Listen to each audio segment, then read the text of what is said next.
Hi, I'm Kaya. Last week, my parents looked me dead in the eyes and said they regretted having me, not because I did anything wrong, but because I wasn't their golden daughter. For 28 years, I tried to matter. I gave them my savings. I stood in the background. I let them erase me piece by piece. Then they found my journal, the one I never meant for anyone to read, and for the first time, they broke. But the damage? It was already done. Before we go any further, tell me, what time is it where you are? And where are you listening from? Drop it in the comments. I read everyone. They say spring softens everything, the sunlight, the wind, the way people speak. But nothing about that Saturday morning felt soft. I parked a little ways down the street. The Brenner house hadn't changed. Blue shutters, a porch swing that hadn't swung in years, and a maple tree I used to climb when I was small enough to be noticed. I balanced the warm scones in one hand and adjusted the scarf around my neck. The scarf was soft green wool, frayed just slightly at the edges. Mom gave it to me 5 years ago, her version of an apology without ever saying the word. Inside, everything smelled like butter and cinnamon. I could hear Celine's voice before I saw her, bright, clipped, and performing for her audience as always. She greeted me with a distracted, "Hey," then turned back to their mother, her wine glass already in hand. Dad was at the head of the table, reading the news off his tablet like it was a boardroom briefing. No one stood up. No one offered to take the scones. I found a spot at the far end and quietly slid them onto the table. "Blueberry," I offered, hoping to break the stiffness. Dad's favorite. No response. Celine continued detailing her firm's expansion into Portland, and Dad nodded occasionally, the way men do when they're not really listening, but don't want to admit it. I waited for a natural pause to share my news. My solo exhibit at the gallery downtown had drawn over 200 guests, even a write-up in the Tribune. "So I had my opening last Friday." Celine raised her hand mid-sentence. Wait, Dad, tell them about that investor who wants you to speak at the Rotary. He sounded huge." He leaned back, folding his arms. Yeah, he's a good kid. Reminds me of someone who listens." I closed my mouth. The scones were cooling. "I just thought it was nice." I tried again, voice quieter. The exhibit. A lot of people showed up. Silence. Mom finally glanced over. "Kaya, you've always been, how do I say it? So performative, even as a kid. You don't need a crowd to be proud of yourself, sweetie." Performative. I bit the inside of my cheek, willing my smile to hold. I watched her sip her tea like she hadn't just taken a scalpel to my ribs. Then Dad said it. "You know, if we're honest, we shouldn't have had a third child. It was too much. We weren't ready. That's not your fault, but it changed everything." His voice was calm, practiced, like he'd said this to himself before, like this was a business decision, finally finalized. I blinked, waiting for Celine to laugh and call him ridiculous. She didn't. Mom didn't flinch either. She just folded her napkin and said, "We said we regret it. That doesn't mean we don't love you. Don't twist things." I sat still for a beat too long. My coffee had gone cold, my face hot. "Did you really just say that out loud?" "You always overreact," Celine muttered without looking at me. I stood slowly. My chair scraped loudly against the hardwood floor. "I need some air." The hallway was dim but familiar. My feet took me toward the photo wall out of instinct. I hadn't looked at it in a long time. I wish I hadn't now. There were new frames. Celine's wedding in Vermont, her husband holding their son, Mom and Dad at some lakeside anniversary dinner. Even childhood photos of Celine and Evan, our brother, grinning at some long-ago science fair. Not one of me. Even the photo from my graduation, the one with my cap crooked and Dad's arm around my shoulder, was gone. I stepped closer. There was a square of clean space where it used to hang, a paler patch surrounded by faint dust, like a missing tooth in a smile.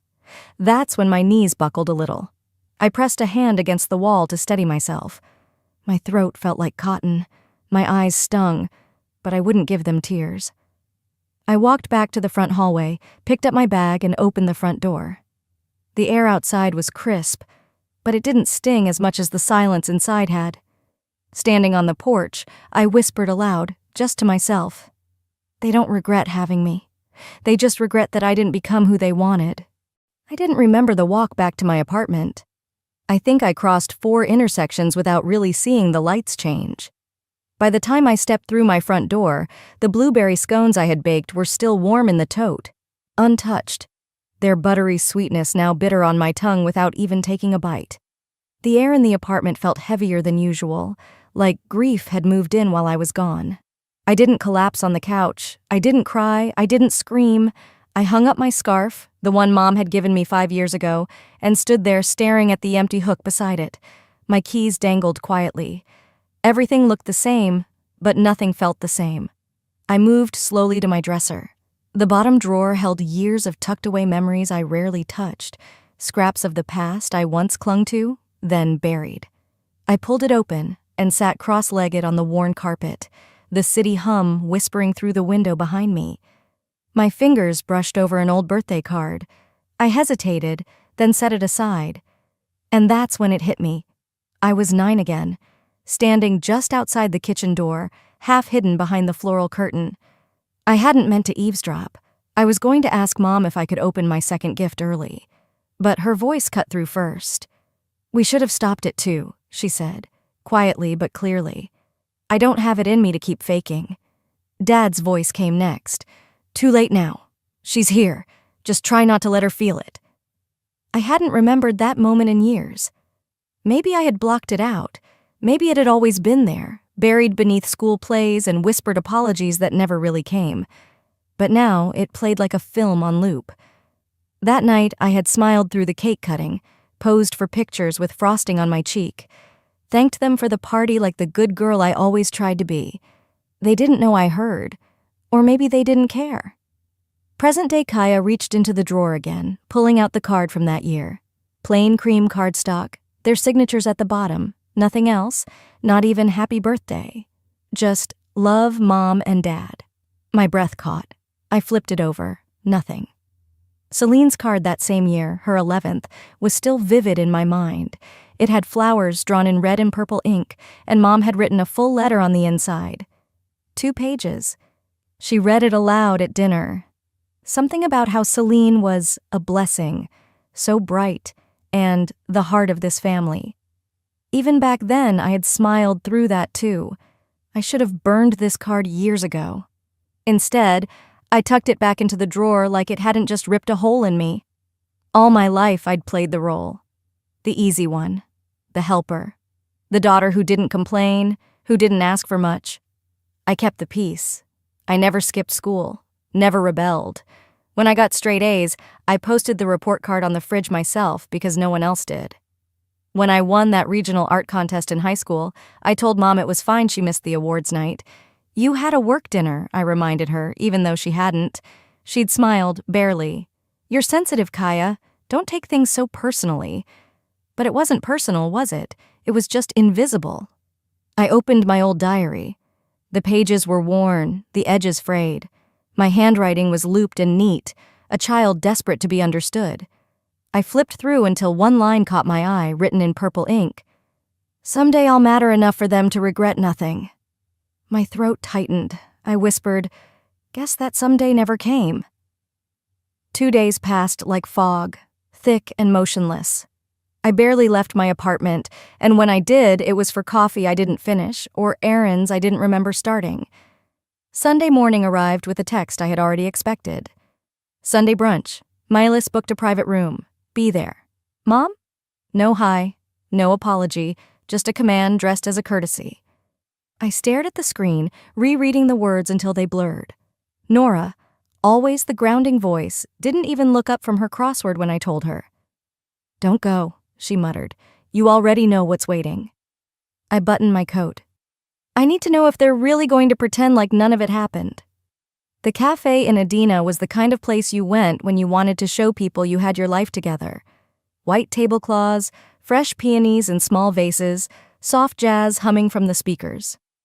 I arrived early, out of habit, clutching the same leather tote I had taken to the last brunch. A hostess smiled and walked me past the main room to a private area near the back. I paused when I saw the setup. A long table was set for 10, beautifully decorated, already buzzing with polite laughter. And next to it, Closer to the children's play corner was a small table set for two. "Excuse me," I said, pointing. "I'm with the Brenner party." She checked her tablet. "Yes, Kaya, right? You're listed for the small table." My jaw tightened. "That one?" She nodded. "Yes, ma'am, right here." The chair screeched as I pulled it out. I sat, feeling every inch of distance between me and them. The noise of toddlers banging spoons behind me was the only thing drowning out the ringing in my ears. I folded my hands in my lap and stared at the untouched cutlery. Eventually, my father stood and tapped a glass. "Glad everyone could make it. Let's eat and enjoy." And then my mother rose. Her smile was soft but deliberate. She lifted her glass and said, "Here's to Celine's promotion, regional director finally, and to Melis's engagement. We couldn't be prouder. Truly, you two are the joy of our lives." Cheers, clapping, even some awes from the cousins. I lifted my mimosa, sipped slowly, and stared straight ahead. There were 10 names on that table. Mine wasn't spoken. When dessert was served, I excused myself to the restroom. The mirror was too clean, too bright. I barely recognized the woman staring back. "Even here," I whispered, "they need me to vanish for everything to look perfect." I fished out my phone. One word to Nora, confirming. She'd know exactly what it meant. I returned quietly, hoping to slide back in without much notice. But Celine leaned over just as I reached my chair. Her perfume was sharp, her smile sharper. "You know they only invited you so you wouldn't make a scene, right?" I didn't flinch. Maybe they should have let me stay invisible. The ride home blurred through my windshield, trees sliding past like ghost limbs. I didn't even turn on the radio. Just silence, the kind that buzzes at the edges of your thoughts. Back in my apartment, I didn't take off my coat right away. I just stood in the middle of my living room, the air stale and still, as if even the walls were holding their breath. My scarf still smelled faintly like the brunch cafe, syrup and disinfectant. I moved toward the mirror in the hallway, catching my reflection under the yellow ceiling light. Same blouse, same face, same Kaya who'd sat near the toddler corner. I slipped off my shoes one at a time, slowly, like I was peeling off skin that didn't belong to me. I tossed my phone on the couch, then paused. It buzzed with a new notification. An email. I pulled it up, ready to ignore it, but then I saw the subject line. Updated Trust Structure Carver Family Holdings. The sender was a law firm we'd used during the Lake Eden estate fiasco years ago. I knew that name. I opened the email. No greeting, no explanation, just a bulleted summary of updates to the trust. My name wasn't anywhere in it. A small note caught my eye. Celine Carver to serve as sole trustee and inheritor of the Lake Eden estate. I sat down hard on the edge of the couch, eyes glued to the screen. I felt something rise in my throat, like acid, like air sucked out too fast. I blinked, twice, hoping the words would shift. They didn't. I reached for the side drawer where I kept an old box labeled Lake Eden. I hadn't touched it in years. I pulled out a folded diary page from 2014. I gave them what I had. All I asked was to belong. The memory hit me like winter wind through an open door. It was after the storm, when Mom called crying, saying the cabin might be foreclosed if we didn't cover taxes and legal fees. I'd been 26, just starting to sell paintings at pop-up markets. I'd transferred $43,000 from my savings without hesitation. I remembered the hug, tight, trembling. Her whisper, "You'll always have a home there." What a lie. Or maybe a script. Something she said to calm her conscience. I grabbed my phone and called Dad. I didn't rehearse it. I didn't need to. He picked up. "Hello? When were you planning to tell me about the trust update?" I asked, voice flat. He hesitated.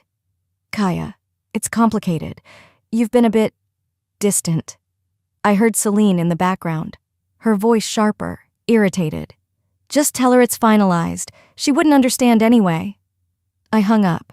No goodbyes. I didn't cry, not this time. I just stared at the floor, then stood up and grabbed my keys.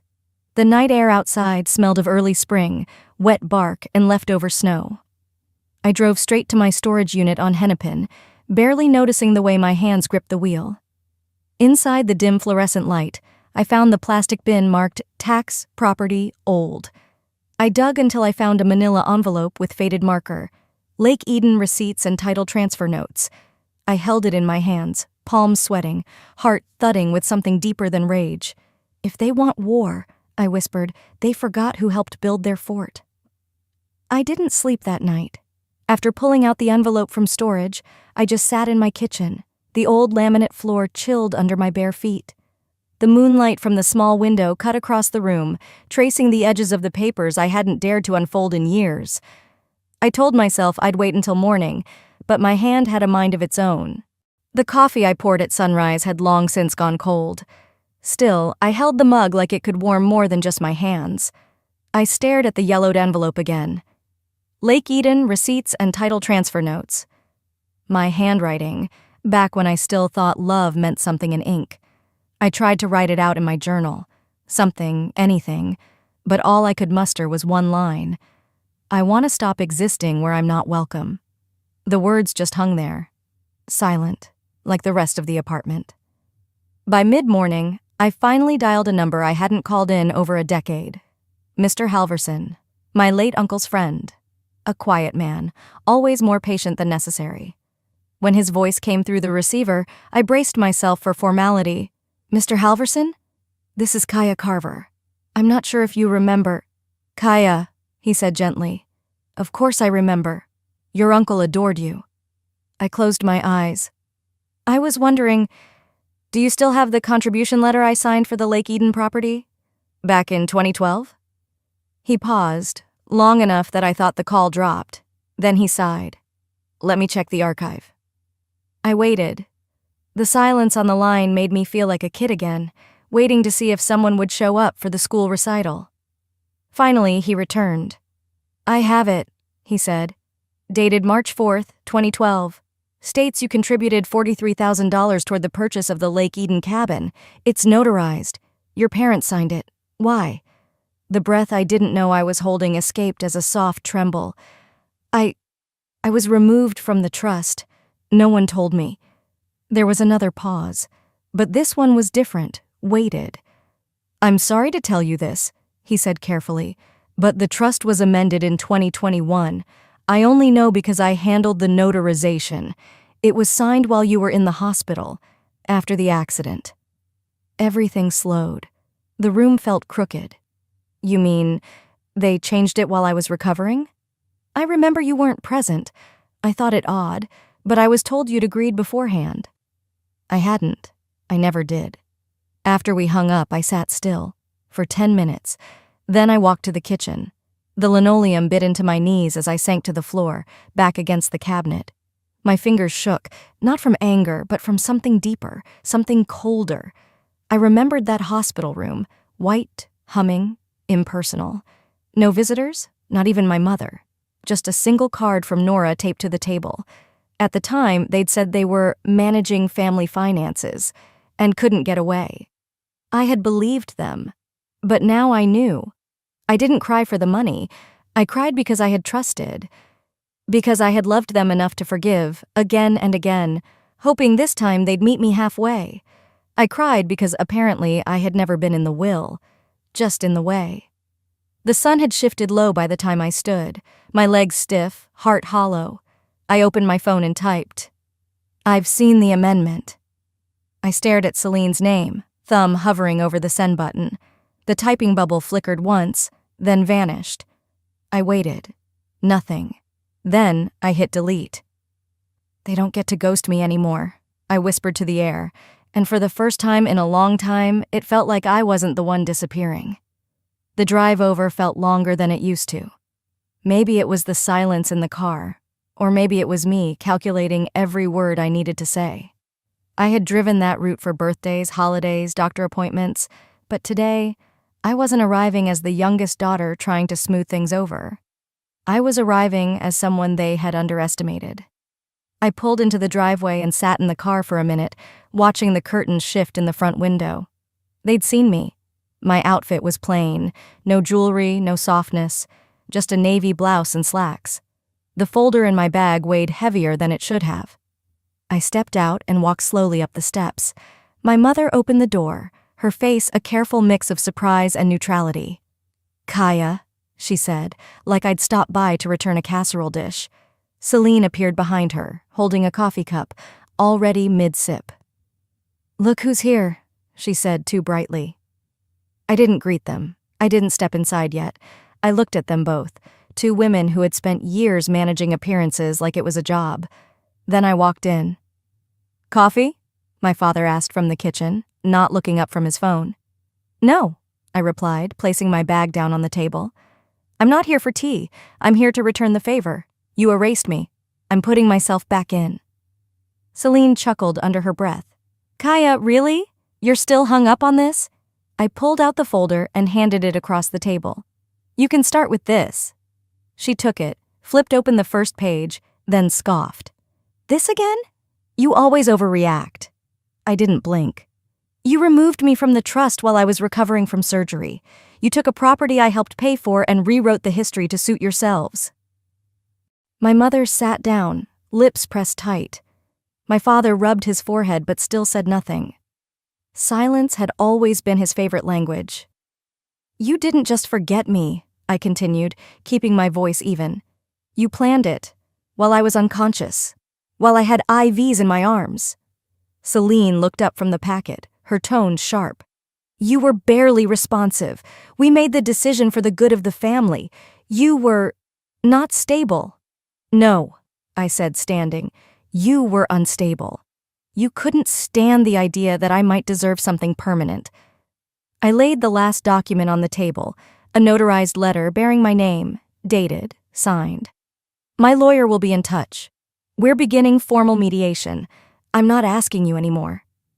Celine looked like she wanted to argue. My father finally opened his mouth, then closed it again. I turned, grabbed my bag, and walked out. No one followed. The drive back was quiet, but different this time. Not the kind of silence that screamed rejection, just the kind that came when you finally stopped expecting a sound that would never come. At home, I slid my shoes off and walked into my living room. The air felt still but lighter.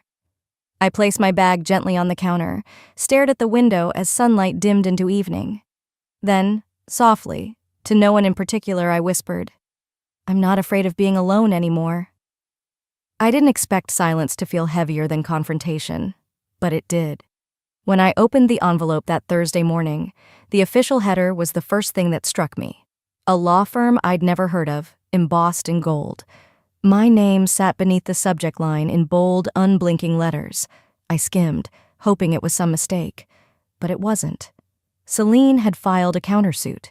She'd claimed I had a history of emotional instability, making me unfit to participate in financial matters concerning family estate distribution. There were vague references to therapy, a mention of recorded mental distress following a vehicular incident. No mention, of course, of the hospital visit she never made. I stood in the center of my kitchen, holding the letter like it was something radioactive. My breath was short, shallow. I didn't cry. I didn't speak. I just stared until my hand gave up and let it fall to the floor. For 10 minutes, I sat at the edge of the couch, elbows on knees, blinking against a light no one else could see. Later that afternoon, an old message blinked into my inbox from Harmony Commons, the nonprofit I used to volunteer for years ago, before all of this swallowed my life whole. A panel, Thursday afternoon. Topic, Invisible Work, the Unseen Labor of Women. They'd remembered me, asked if I could speak again, like I had that one time 5 years ago when we fundraised for single moms. I almost declined, but instead I wrote back, "I'll be there." By 3 p.m., I stood backstage in a modest conference room in Minneapolis. Rows of chairs, a simple podium, lukewarm coffee in paper cups. Nothing dramatic. My hands trembled slightly, not from fear of speaking, but from what I was choosing not to say. They called my name. I stepped forward. "Hi, I'm Kaya Carver, artist, daughter, and for most of my life, someone who tried very hard not to be a burden." I saw nods. Older women, a few college students. A man in the back folded his arms, watching closely. I used to think that being easy meant I'd be safe, that if I didn't complain, if I didn't challenge anything, I'd be kept. I looked down for a moment, then back at the room. But the truth is, being invisible is not the same as being loved. The room was silent. Then, heels, sharp, deliberate, approaching the mic. "Hi," a voice said sweetly behind me. "I'm Celine, her sister. I just wanted to offer some context." Gasps. A few heads turned. I didn't. "She's been under a lot of stress," Celine continued. "After her accident, we were all worried. I'm not saying she's unstable, just that it's complicated." I kept my eyes forward. My grip on the mic tightened, but I let her speak. "You know," she added with a too-perfect smile, "we all want what's best for the family, but sometimes memories don't match reality, especially when emotions run high." I turned slowly toward her, waited for her to finish. Then, softly, "My sister's right." She smiled. "I did have a breakdown." Her smile faltered. "And do you know why? Because I spent 28 years being edited out of my own life." I reached into my folder, pulled out a single sheet of paper. "This is an excerpt from my diary. My father found it. And for the first time in 28 years, he cried." I didn't read it aloud. I didn't need to. Instead, I folded it in half and looked out across the room. Some of us spend our whole lives shrinking, hoping that if we're small enough, polite enough, quiet enough, we'll finally be welcomed to the table. But some tables were never set for us to begin with. I tucked the page back into the folder. The room didn't applaud immediately. It was too quiet. Then, from the far left, a slow clap, followed by another. And somewhere in the middle, a woman whispered loud enough for all of us to hear, "She said what we've all been too scared to." The applause had faded, but its echo followed me for days. I didn't expect it to. I thought I'd walk off that stage and dissolve back into the quiet like always. But Monday morning proved me wrong. My inbox was full. Strangers, former classmates, even a professor I hadn't heard from in over a decade. Most just said thank you. A few said they'd cried. One line stuck with me. "You made me feel less alone." Buried beneath them was an unexpected name, Arthur LaRue, my father's longtime attorney. The subject line read, "Something your father wanted you to have." The email was short. "He tried to speak with you before his bypass last year, said there were things he never said right. I have a document he left behind. If you're willing, I think it's time." I sat still for a long time, hands hovering above my keyboard. Then I replied, "Thursday, 10 a.m. That Thursday, the sky was overcast. Thick clouds hung low as if bracing the city for something. I walked into Arthur's office, a quiet suite downtown, the kind that still had wood paneling and a receptionist who offered peppermint tea. He didn't say much, just nodded and slid a thick envelope across the desk. His eyes held something softer than sympathy. Maybe guilt, maybe relief. I opened it. It was an addendum to my father's will, dated 11 months ago. And at the top, in handwriting that had once signed all my report cards, to Kaya, because I finally saw who really kept this family upright. There was more, legal acknowledgments, trustee amendments, even a full reinstatement of my co-ownership in the Lake Eden property. But that single line eclipsed everything. I didn't cry. I exhaled so deeply it startled Arthur.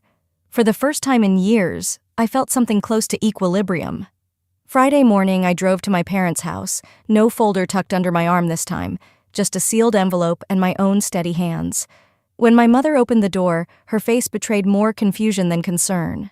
"Kaya, what are you—" "I'm not here for a fight," I said softly. "Just wanted you to know. The truth wasn't lost. You just refused to read it." I placed the envelope in her hand. Through the seal, they could both see his handwriting. I met my father's eyes for just a second before I turned away. Their silence followed me down the steps and halfway to the sidewalk. Then, "Kaya." I turned. My father was on the porch, collapsed into the bench. His shoulders shook. In his lap, the diary, pages loose, spine cracked. His thumb rested under the line that began, "I was 9 the first time I felt like extra luggage." He was crying, deep, guttural sobs that came from somewhere buried under decades of denial. Inside, I could see my mother sitting in the hallway, her arms crossed, but her frame trembling. I didn't go back. Instead, I stepped into my car, closed the door gently, and let the silence cradle me. It wasn't justice, but it was acknowledgement. A voice came up from somewhere inside me, quiet but firm. It took 28 years, a diary and a collapse, but they finally read what I never had the heart to say out loud. That night, back in my apartment, I stood by the window with a cup of tea when my phone buzzed. A message. "I hope you're happy. You broke them. Celine." I stared at the screen. My thumb hovered for a second. Then I hit delete. No hesitation, no blinking. I didn't respond to Celine's message. I didn't need to. 3 weeks later, the wind off Lake Eden carried the kind of calm I used to think belonged to other people. People with simpler families, softer memories. Now, I was learning that peace isn't something you're born into. It's something you choose to build. The cabin my aunt left me was small, but it held everything I needed: space, quiet, and no expectations. I painted the walls a soft clay color, something that felt rooted. I moved slowly. No rush, no performance, just presence. There's one photo on the shelf above the fireplace. It's not of any reunion or celebration. It's of me at 8 years old, holding a red notebook, with marker smudges on my cheeks and a ribbon in my hair. She didn't know much yet, but she already knew how to carry things quietly. Beside it, I framed a torn diary page, the one that used to make me cry, the one they used to ignore. Now it sits beneath glass, not because it hurt me, but because it proved I existed. A few nights ago, I pulled out one last unsent letter. I had written it months ago, after that hospital stay they barely showed up for. It started with, "I forgive you," and ended with a sentence that had haunted me for too long. I just wanted to be enough. I read it twice, then took it outside to the fire pit. The paper curled quickly, turned black at the edges, then folded into ash. I watched it disappear into the wind. No tears, no bitterness, just release. Because sometimes the apology never comes, and sometimes silence is the apology. On Thursday, while cleaning the screened porch, I found something wedged under a floorboard, an old red ribbon, the same kind that once bound my childhood journals. I held it for a moment, thumbed the frayed edges, and smiled. That afternoon, I wrapped it around a new notebook. Blank pages, clean slate. I wasn't starting over. I was starting forward. By Friday, I was standing in front of a semicircle of teenagers at the local community center. My first creative writing class. The room smelled like dry erase markers and possibility. A girl named Lily, no older than 15, raised her hand hesitantly. "Does it ever stop hurting?" she asked. I paused. Not because I didn't have an answer, but because I finally did. "Not always," I said. "But it stops defining you." She nodded, and I saw something shift behind her eyes, a tiny breath of belief. And for the first time in a long time, I felt the chain break, not just for me, but maybe for her too. Later that evening, I sat on the porch with a mug of cinnamon tea and my notebook resting on my knees. The lake shimmered, and birdsong faded into the hum of dusk. I thought about how long I had tried to be enough, how long I'd been waiting for someone to say, "You mattered." Now I knew. I had been right to begin with. In a voice just above a whisper, I said it out loud, as if the trees needed to hear it too. My family broke me, but I rebuilt, not to prove them wrong, but to remember I was right to begin with. And if you've lived something like this, if your silence has ever been mistaken for weakness, tell me in the comments. I read everyone.